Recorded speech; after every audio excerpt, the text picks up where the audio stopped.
So I think I've managed to keep a relatively even keel by my own personal standards over the course of some really frustrating losses this season. This one hurt me because of this. There's nothing worse, thanks to BetUS, by the way, for sponsoring this splendid video. There's nothing worse than when something bad happens and somebody says to you, well, what'd you expect to happen? And it's especially frustrating when the answer is exactly what you should have been thinking all along. Because I went into this game. This is what I was worried about. I was worried that the Texans' interior offensive line was matched up really badly against the Titans' defensive line. But I was optimistic. I talked myself into being optimistic that maybe they've made some progress here, right? They made some progress. No, we'll get to that in a minute. The other thing was, okay, the secondary and the Texans' defense. 90% of the time they're playing awesome, and yet they've allowed more passing touchdowns than anybody else in the league, usually because of glitches in the secondary. Yes, that happened. So two things on my list happened. 3, okay, all they have to do is not let Will Levis turn into a good quarterback. Will Levis has shown signs of improvement in the 2 games that he's been back prior to the Texans game. One of them, though, they were both against tough defenses. It was against the Chargers and the Vikings. But he looked better. They hadn't scored more than 17 points, but he looked better. You just couldn't let Will Levis show the better parts of his scouting report. And then, except they did. And it wasn't just big plays. He started off 11 for 11. So and then we compound that with penalties. We compound that with a scattershot passing game, all of that. And it's really, really frustrating because it's against yet again, a 2-win football team that's on paper and by objective observers and computer simulations, the Texans should not have lost that game, and yet they did. And they did it in exactly the way you feared that they would have lost the game. So I'm kind of at a loss right now, and we're in one of those modes where if you try to pick out just one thing that's wrong with the Texans, it's keeping them from being where they should be. It's damn near impossible. So that's where we are. That's where we are on this splendid afternoon. But just to get it started, I'm going to get to CJ in the passing game in a little bit, but I want to start with the offensive line, even though I know it's been beat to death. This is where Bobby Slowick, the offensive line, how it affects everybody else, how often you're put into 3rd and long, or can you run when you need to run. There's issues here that extend above and beyond the individual players. I mean, I could point to a lot of plays and say, all right, well, if somebody other than Juice Scruggs or Kenyon Green is in there at left guard, then they'd probably be a lot better off. But there's more than that. Like, this is just systemically. It's 3rd and 1. What did we all know going into this game? Wow, your interior offensive line is really outmatched versus Jeffrey Simmons and T'Vondre Sweat. T'Vondre Sweat is the guy, the defensive tackle there on the left that looks like he weighs 366 pounds. And Jeffrey Simmons, the one who is rocketing like a missile into the A-gap. And so on 3rd and 1, what do you dial up? Hey, let's just show them what kind of men we really are. And that to the point where T'Vondre Sweat is actually boxing out Joe Mixon. He should have boxed out a little bit longer. Joe Mixon, God bless him, still had a little bit of a chance there. But the swarm-like Tennessee Titans get into him. So that's obviously the offensive line is a known issue. But Bobby Slowick calling that play in that situation, I don't quite get or understand. If we go to the run game too, and we'll get to the passing game, but this is just what I've been fixated on this morning. All right. How are you going to run into an 8-man box? Look, it's all loaded. Why do you think there are 8 men in the box? This is cover 2. Of course the box is loaded. Why? Because you have 11 offensive players in the damn box. You're just, again, this bravado of somehow like, well, we're going to show them how to play real man football now. All right, let's watch the real man football. This is going to be a play to the offense's left. So you got 4 defenders there. Tell me which one of these defenders gets blocked playing big boy football in cover 2. Let's see. The nose tackle, you know what? Honestly, Jeffrey Simmons is going to win some, and Jeffrey Simmons has a good down going, but that's not atrocious by the center. The tiny little linebacker safely that Laramie Tunsil is trying to block is way upfield. Xavier Hutchinson is getting owned by a cornerback. Let's see. Juice Scruggs. No, oh, that was who let 56 go? That was Tank Dell. Let's go back to it's hard to keep track sometimes of where everybody is losing on here. So let's see. Oh yeah, they're just coming from the backside, unblocked on the backside. It's just I don't know where you go from there, man, because this has happened now. This is what I get worried about is without overly fixating on the run game. Good defenses, physical defenses, for good teams in the playoffs. This year versus the Vikings with no Joe Mixon, they were atrocious. I think they were less than 2 yards per carry in that game. Versus the Lions with Joe Mixon, atrocious versus a genuinely good run defense. And then the Titans are the only other really good run defensive they faced. And Joe Mixon averaged, 1.6, 1.7 yards per carry? Hold on. I don't want to get these tiny little details wrong here. 1.6 yards per carry on the day. And you certainly couldn't run when you needed to run. So, yeah, that's frustrating. And I think a lot of that goes back to one thing that I've been talking about with one of my friends this morning. The zone run game, you're running an offense. It's an outside zone run based scheme. You have an offensive line coach who never coached in a scheme like that before. And to think that, oh yeah, like, I don't know, gosh, the Titans hired one of the best offensive line coaches this century. And it seems by about midway through the season, they figured some things out. The offensive line is regressing. So there's that. CJ, let's play CJ talking about his 2 interceptions. The first one couldn't really see Mitch. Try to put it in the window, and we just weren't on the same page, and can't do that right there. That's giving them points, which ultimately led us to lose. And then the second one, just got to put it a little higher. If I get it to him, Nico has a lot of space to run. So just 2 mistakes that I made that can't happen. Yeah. So, and that's about what it looked like. So with Mechie there down at the bottom, right on the 17-yard line, CJ said I didn't see him, and I think the timing and the rhythm of this is something that it bothers me just because I felt like, man, Mechie is really starting to gain the trust of CJ Stroud, and here there's no better vote of trust here than CJ. Let's watch his eyes. I haven't watched it from this closely yet. I mean, he's got the motion started as he sees him, and they just weren't on the same page as to where Mechie was going to be. I would put this in that same box of recent CJ interceptions, which they seem very much unlike CJ of previous years. But part of it, too, is, all right, John Mechie integrated completely into the offense? Ultimately, and CJ would say this, too, ultimately that goes back on the quarterback because it's the quarterback's job to be sure that the guys are where they're supposed to be and that if he's throwing it to him, it's because he trusts them to be there. It's obviously a lot more complicated than that. The one when he's targeting Nico here concerns me more just because I'm curious about what your guys' thoughts are on this. So, not a perfect pocket, but CJ steps up. I don't think it was a horrible decision, but you've got to make a good throw in this case. So, my God, how many guys are in pass protection? 1, 2, 3, 4, 5, 6, 7. All 7 guys in pass protection. It manages to be enough. He has to tap dance his way through the pocket. Go left. He's got big old Devondre, 370-pound sweat in his face. Yeah. Yeah, I don't want to make excuses, but man,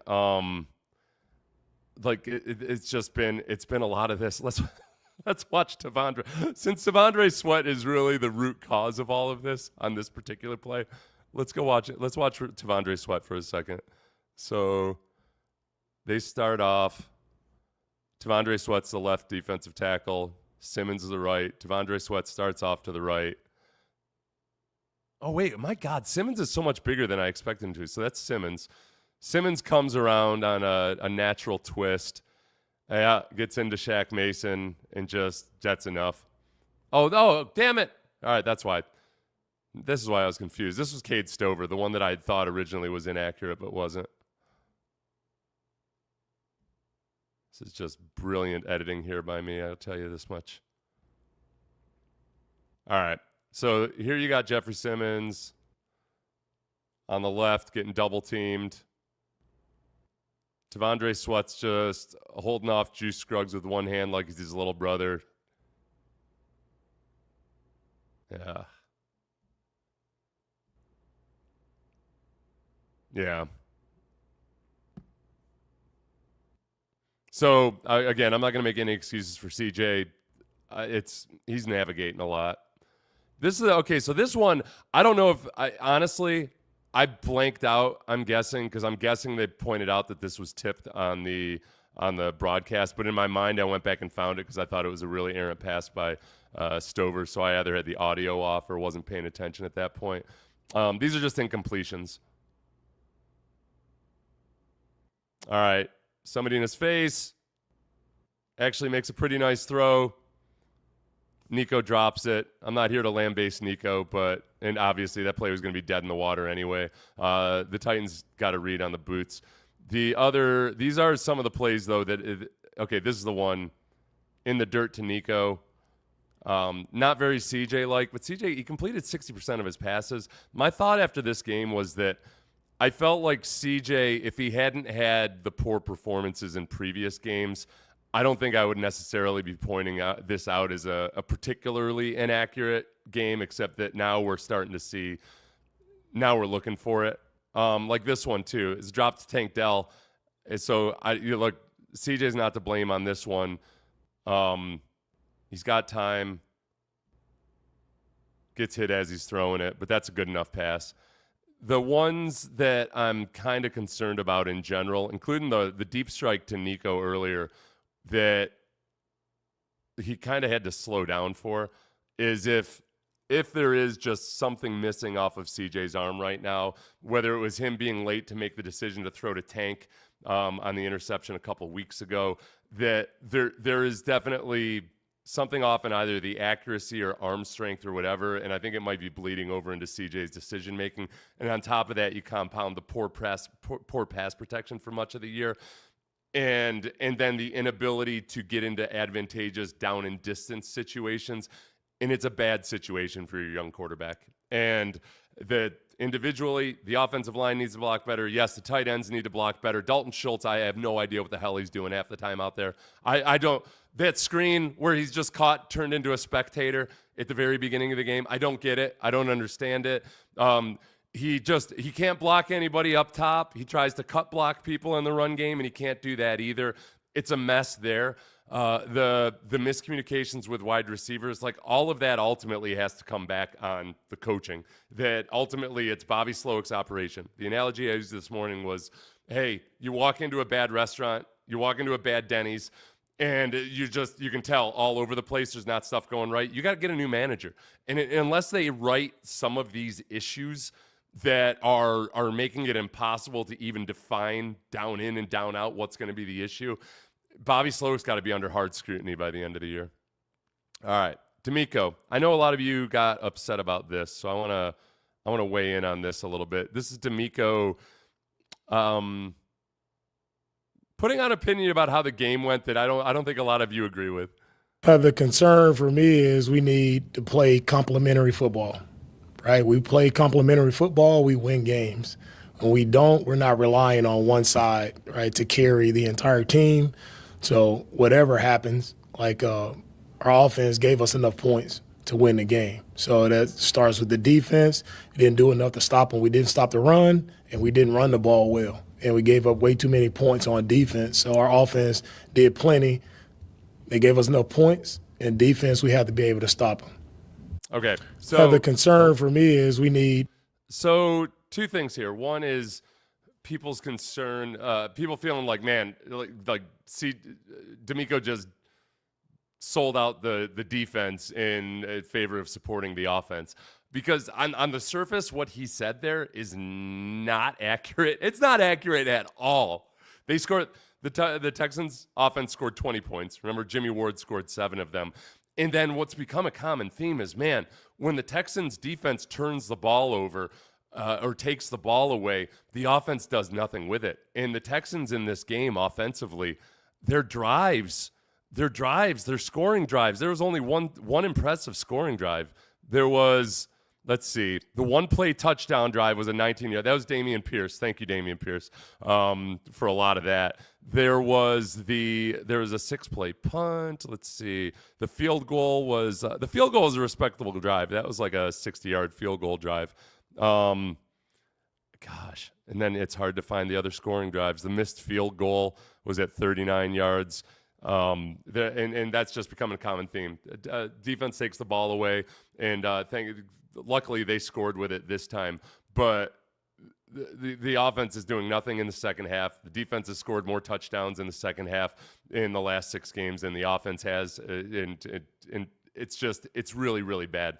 And again, all of that goes back to operation. As far as D'Amico basically blaming the defense and not the offense there, my problem with what he said was that everything he said right there is the exact thing you would expect for a defensive coordinator to say to his defense after a game when it's just him and the defense. You know, you never want to blame the offense. You want to be able to go into a game, and if you have to win it 6-3, you win it to 6-3.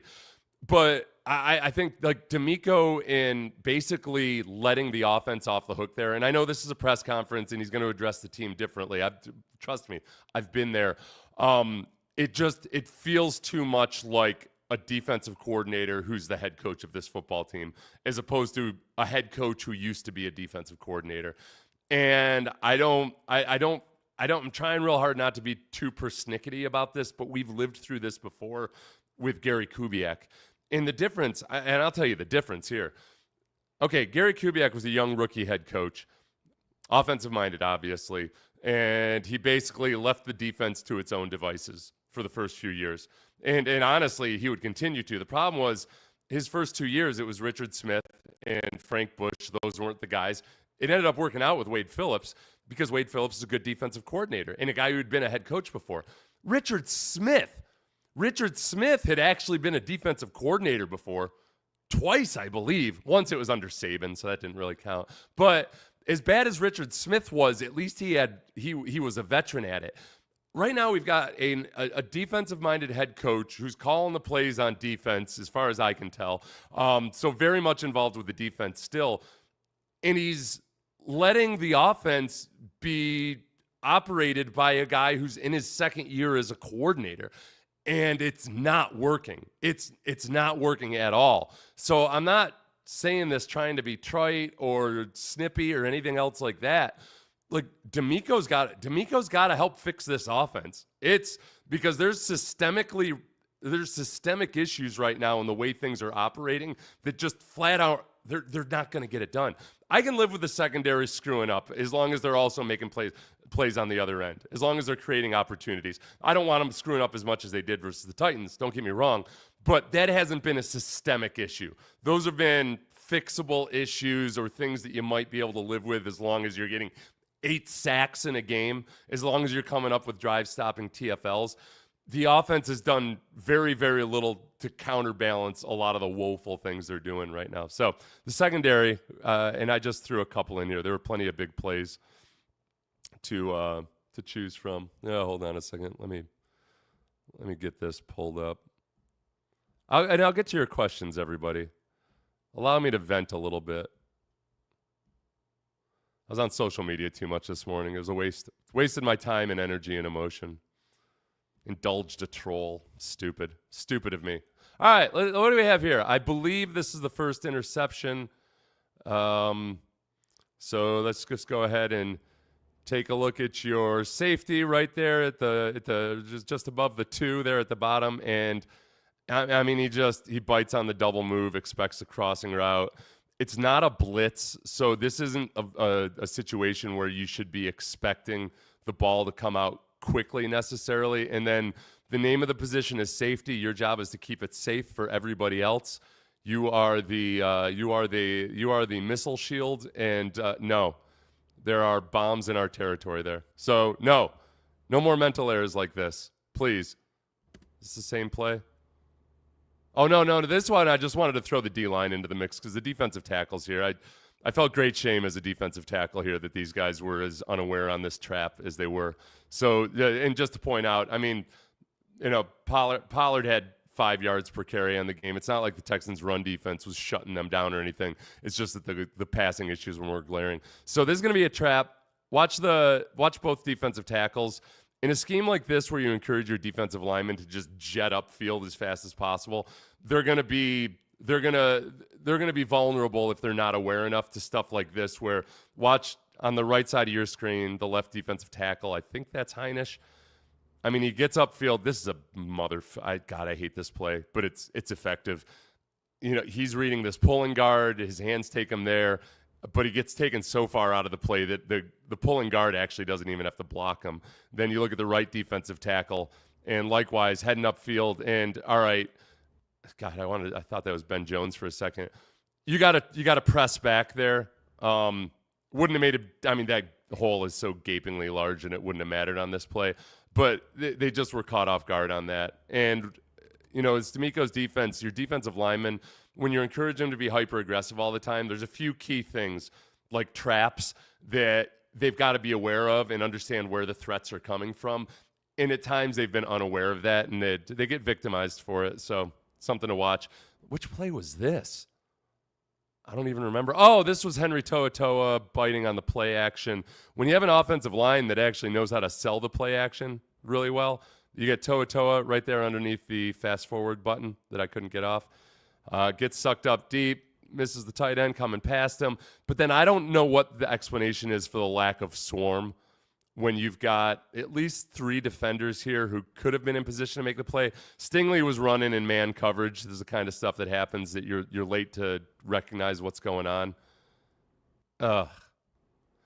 Andre Ware on the broadcast was really upset because I was listening at this portion of the game, and I was kind of surprised at he sounded kind of disgusted at the lack of effort there. I'll have to ask Andre about that because I didn't feel an overwhelming lack of effort there, more so than just getting beat on play action and then taking a poor angle. Yes, I'm not blessing, I'm stressing. This is crazy because we're well aware of the traps on our tackles. D'Amico addressed it on Coffee with Coach. Oh, I missed that this week, but yeah, okay, thank you though. Yeah, it's not like this wasn't a point of emphasis. It's not really high up on my list of things that are annoying me this morning. But still, oh yeah, and thank you. Petrie's gone with the torn pec. So there's that. Jimmy Ward, when he took over for Petrie, he had a pick 6. That's not bad. Jimmy Ward is heady as hell, makes some really smart plays. On that, the long bomb at the beginning of the game, Jimmy talked about it afterwards. He was on the post-game show. And, you know, he talked about, you know, a veteran right there in that moment's got to understand that his biggest threat and his biggest weakness is driving to the post, and he probably should have driven to the post earlier than he did. You know, so he owns that mistake. I think on the sum total of it, he makes a lot of really smart veteran plays.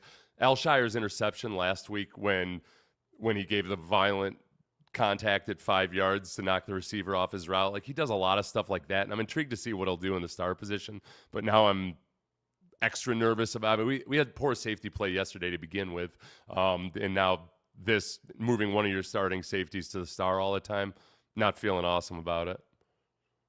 Okay, this is a good question, I think. I haven't read the whole thing. Seth, great stuff. What the hell is wrong? And I'm not saying it's a good question just because you said great stuff, although I am vulnerable to flattery.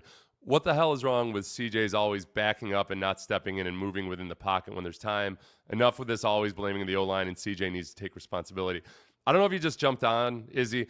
It's not like he's always stepping backwards. I do think that there's more times like taking a safety at the end of the game.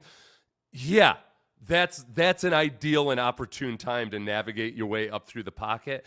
That's the frustrating part of it, is that he still has really good pocket movement at times. He's still making some really good throws. The issue is he's not dialing up the impressive throws nearly as often.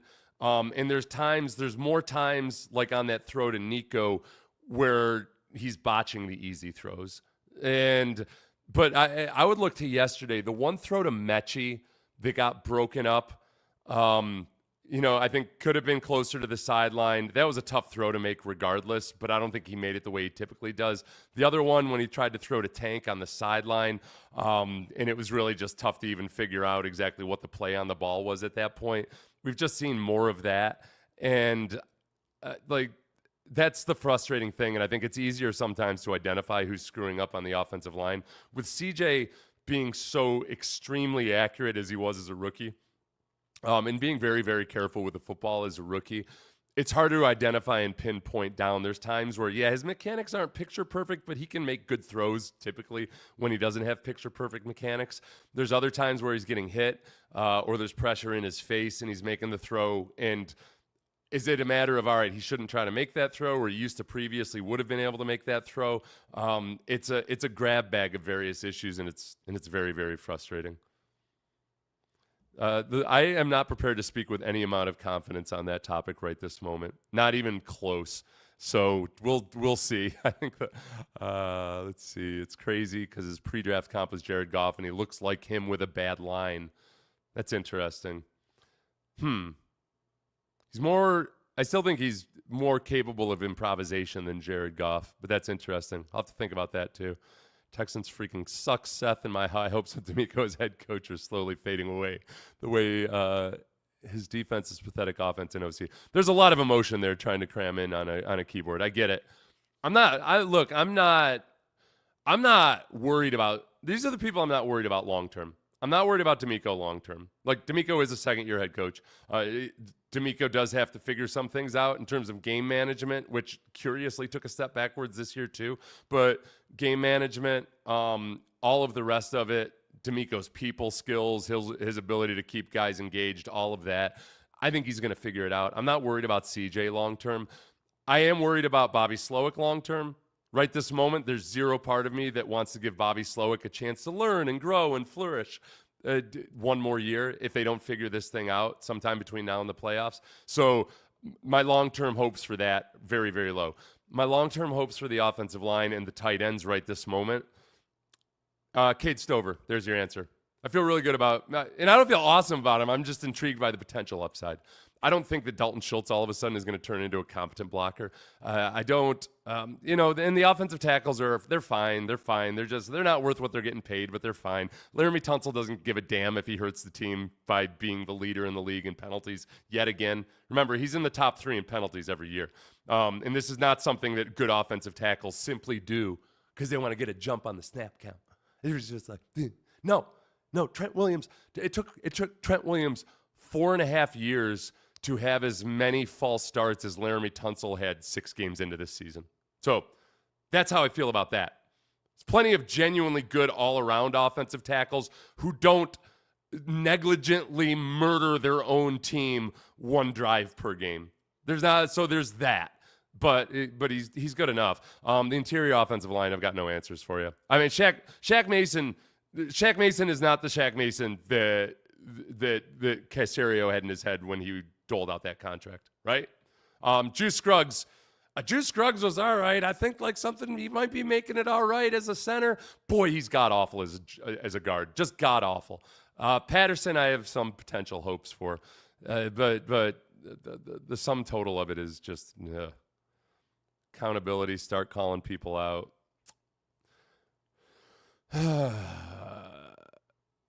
Texans need their Tunsil removed.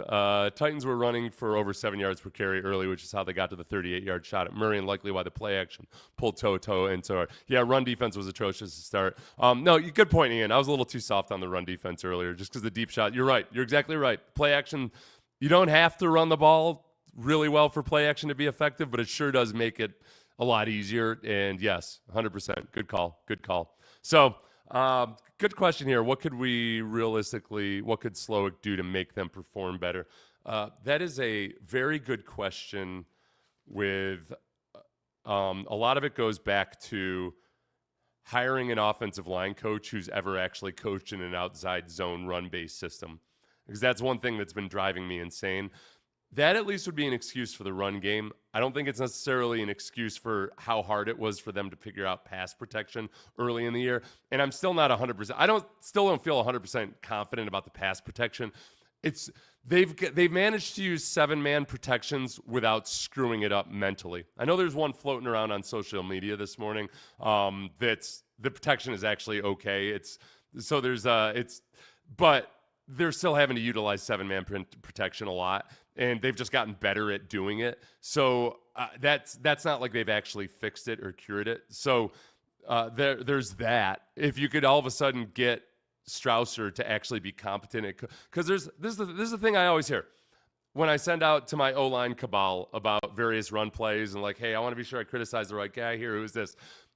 I hear this so many times. Well, I can't tell if they're blocking inside zone here or outside zone because the guard's footwork is not outside zone footwork, and yet there we have everybody else doing it. They're not on the same page all the time. Let's see. All these haters are going to be the first ones back onto the bandwagon once we get into the playoffs. You know what, Bubba Homeschool? I've got long experience with monitoring stuff like this. Reaching the playoffs isn't going to get people back on the bandwagon if they're skeptical of everything. Because right now, like the Texans are on a course to head into the playoffs, but without looking like they belong in the playoffs. And that's a tough spot to be in. So I don't think the bandwagon would really get amped up unless they won the first game if they make the playoffs at this point. So we got to remember, like, the good teams that they faced, man, they slugged it out with Green Bay. Cool. That was good. And that was in Green Bay.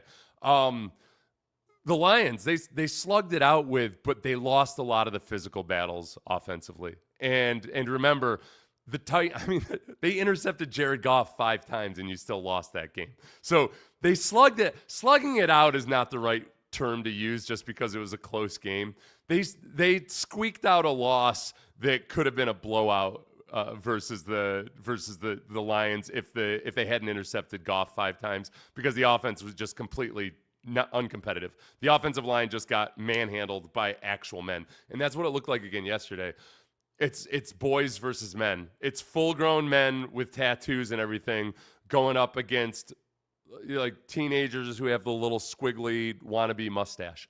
That's what it looks like physically, and they're going to run into a team like that in the playoffs. They're out there. They exist.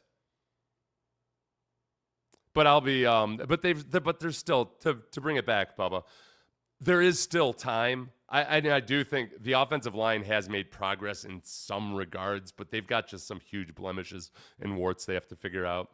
I've gone too long already. Good questions here. I'll try to go back and review some of these questions. You have very good questions. Any coaches that want to weigh in on on some of the passing game stuff and pass protection, please, in the comments after this, do. And like and subscribe and all that other good stuff. I'll try to be more